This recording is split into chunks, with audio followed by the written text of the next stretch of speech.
Patuloy ang pagtaas ng bilang ng mga nahahawaan ng sakit na AIDS.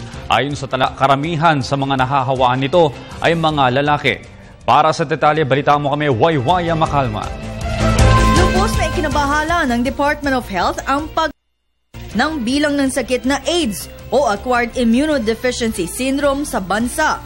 Mula taong 1984 hanggang 2013, mayroon 16,516 ang bilang ng mga Pilipinong mayroon sakit na AIDS. Sa huling tala ng DOH, umabot sa 358 ang bilang ng mga Pilipinong nagpositibo sa nakamamatay na sakit. Ito ay ayon sa ahensya nitong December 2013. Tumaas ito ng 22% o 358 ang naitalang kaso kumpara noong taong 2012 na nagtala sa mahigit 200. Sa 75% o 4,814 ang mayroong AIDS na Pinoy ay karamihan dito ay mga kalalakihan.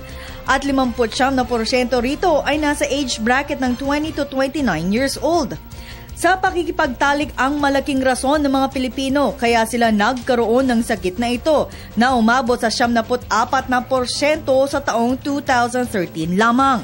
Sa hanay ng mga kalalakihan pa rin naitala ang mataas na bilang na nagtala sa 4,326 habang lamang sa mga babae.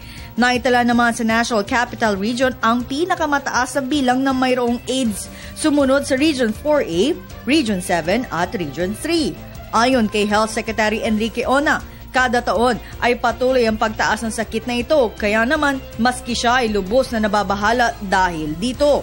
Yung number of HIV/AIDS during the last 2 years ngayon has been more than what we had during the last 15 years.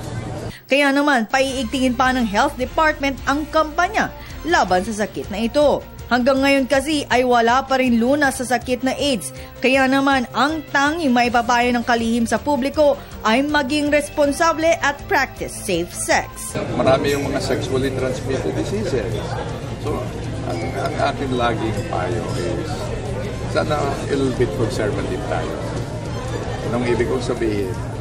I might be too conservative, but dapat ang sexual practices ng ating mga kabataan lalo na should be such.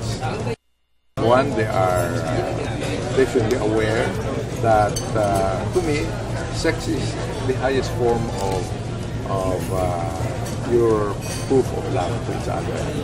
So, saan mo ba na-improve yun sa ating kultura, di ba, in married life? Sa ngayon ay umabot na sa 887 na mga Pilipino ang namatay dahil sa AIDS o HIV.